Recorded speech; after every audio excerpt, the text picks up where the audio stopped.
18, 19, 20 ತಾರೀಕು ಭಾರತಿ ಕಾಲೇಜಿನಲ್ಲಿ ಆರತಿ ಉತ್ಸವವನ್ನು ಆಚರಣೆಯನ್ನು ಹಮ್ಮಿಕೊಂಡಿದ್ದೇವೆ. ಇದರ ಪ್ರಯುಕ್ತವಾಗಿ ಇವತ್ತು ವಾಕಥಾನನ್ನು ಕೂಡ ಹಮ್ಮಿಕೊಂಡಿದ್ದೇವೆ. ಮದ್ದೂರಿಂದ ಬೇರ್ಪಟ್ಟಿವರೆಗೆ ವಾಕಥಾನವನ್ನು ಹಮ್ಮಿಕೊಂಡಿದ್ದೇವೆ. ಇದರಲ್ಲಿ 3,000ಕ್ಕೂ ಹೆಚ್ಚಿನ ವಿದ್ಯಾರ್ಥಿಗಳು ಮತ್ತು ಅಧ್ಯಾಪಕ ವೃಂದದವರೆಲ್ಲರೂ ಕೂಡ ಈ ವಾಕಥಾನಲ್ಲಿ ಭಾಗವಹಿಸಿದ್ದಾರೆ. ಈ ಒಂದು ವಾಕಥಾನು ಮುಂದಿನ ದಿನಗಳಲ್ಲಿ ನಡೆಯುವಂಥ ನಮ್ಮ ಭಾರತಿ ಉತ್ಸವಕ್ಕೆ ಒಂದು ಚಾಲನೆಯನ್ನು ಕೊಡುವ ನಿಟ್ಟಿನಲ್ಲಿ ಇದನ್ನು ಹಮ್ಮಿಕೊಂಡಿದ್ದೇವೆ. ಮುಂದಿನ ದಿನಗಳಲ್ಲಿ ಭಾರತೀಯ ಎಜುಕೇಷನ್ ಟ್ರಸ್ಟು ಇನ್ನೂ ಹೆಚ್ಚಿನ ಉನ್ನತ ಮಟ್ಟಕ್ಕೆ ನಾವು ತೆಗೆದುಕೊಂಡು ಹೋಗಲಿಕ್ಕೆ ಎಲ್ಲ ಪ್ರಯತ್ನವನ್ನು ಕೂಡ ನಾವು ಮಾಡ್ತಾ ಇದ್ದೇವೆ. ನಮ್ಮ ಸಂಸ್ಥೆಯಲ್ಲಿ ಈಗಾಗಲೇ ಮೆಡಿಕಲ್ ಕಾಲೇಜಿನ ವೈದ್ಯಕೀಯ ಶಿಕ್ಷಣವನ್ನು ಹೊರತುಪಡಿಸಿ ಎಲ್ಲ ಕೋರ್ಸ್ಗಳು ಕೂಡ ಇರ್ತಕ್ಕಂಥ ಈ ಸಂದರ್ಭದಲ್ಲಿ ಗ್ರಾಮಾಂತರ ಪ್ರದೇಶದ ವಿದ್ಯಾರ್ಥಿಗಳಿಗೆ ಅನುವು ಮಾಡಿಕೊಡುವಂಥ ನಿಟ್ಟಿನಲ್ಲಿ ನಾವು ಕಾರ್ಯನಿರತರಾಗಿದ್ದೇವೆ. ಇದಕ್ಕೆ ಎಲ್ಲ ಸಾರ್ವಜನಿಕರ ಬೆಂಬಲವನ್ನು ನಾವು ಈ ಸಂದರ್ಭದಲ್ಲಿ ನಮಸ್ಕಾರ.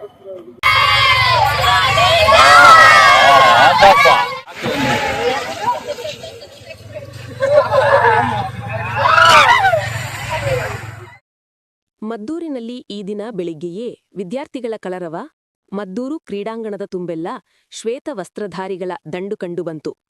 ಕಳೆದ 8-10 ದಿನಗಳಿಂದ ವಿವಿಧ ಮೆರವಣಿಗೆ, ಪ್ರತಿಭಟನೆ, ಉದ್ಘೋಷಗಳನ್ನ ಕಂಡಿದ್ದ ಮದ್ದೂರಿನ ಜನರಿಗೆ ವಿದ್ಯಾರ್ಥಿಗಳ ಕಲರವ ಹೊಸ ಚೈತನ್ಯ ತಂತು. ಆದರೂ ಏನೋ ಕುತೂಹಲ, ಏನಿದು, ಏಕಿದು, ಏನು ಮೆರವಣಿಗೆ ಅಂತೆಲ್ಲ ಜನರು ತಮ್ಮೊಳಗೆ ಮಾತಾಡಿಕೊಳ್ಳುತ್ತಿದ್ದರು. ಇದು ಭಾರತಿ ಕಾಲೇಜಿನ ವಿದ್ಯಾರ್ಥಿಗಳು ಭಾರತೀ ಸಾಂಸ್ಕೃತಿಕ ಉತ್ಸವದ ಪ್ರಯುಕ್ತ ಕೈಗೊಂಡ ಮ್ಯಾರಥಾನ್ ನಡಿಗೆಯಾಗಿತ್ತು.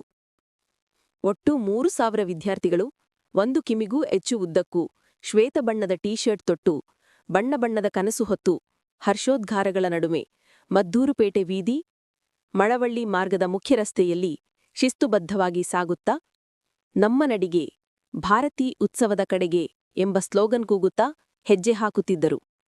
ವಿಧಾನ ಪರಿಷತ್ ಸದಸ್ಯರು, ಭಾರತೀ ಎಜುಕೇಷನ್ ಟ್ರಸ್ಟ್ನ ಅಧ್ಯಕ್ಷರೂ ಆದ ಮಧು ಜಿ ಮಾದೇಗೌಡ ಅವರು ಮ್ಯಾರಥಾನ್ ನಡಿಗೆಯಲ್ಲಿ ಯುವಕರು ನಾಚುವಂತೆ ಲವಲವಿಕೆಯಿಂದ ಹೆಜ್ಜೆ ಹಾಕುತ್ತಾ ಕಾಲೇಜಿನ ಬೋಧಕ ವರ್ಗದವರು ವಿದ್ಯಾರ್ಥಿಗಳಿಗೆ ಹುಮ್ಮಸ್ಸು ತರುತ್ತಿದ್ದರು. ಮಧು ಜಿ ಮಾದೇಗೌಡರ ನಡಿಗೆಯ ಜೊತೆಗೆ ಕ್ಷೇತ್ರದ ಜನರತ್ತ ಕೈ ಬೇಸುತ್ತಲೇ ಬಿರುಸಾದ ಹೆಜ್ಜೆ ಹಾಕಿದರು.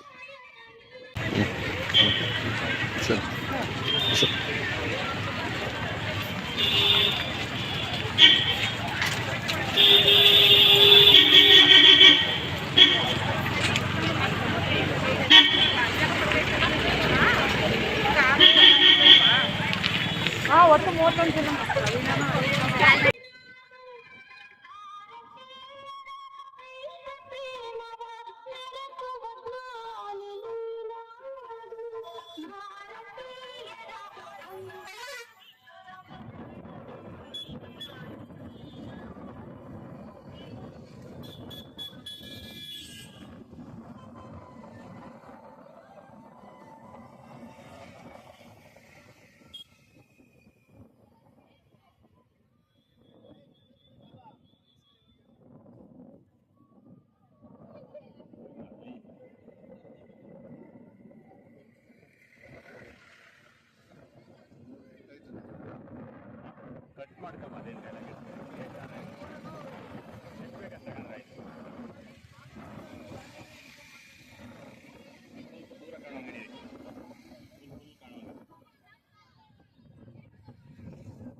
ಎಲ್ಲ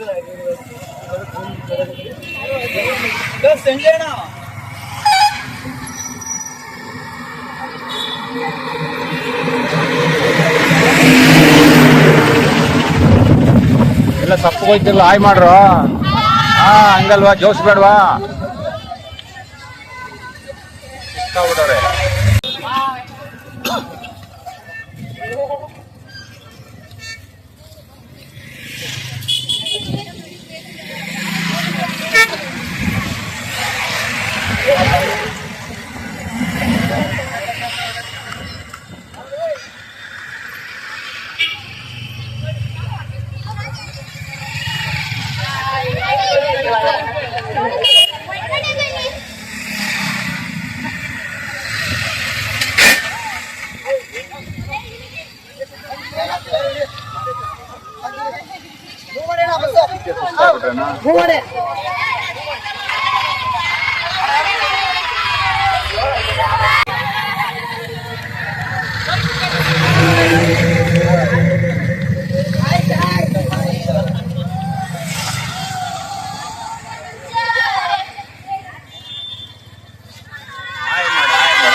ಯಾರು ಹೇಳ್ತಾರೆ?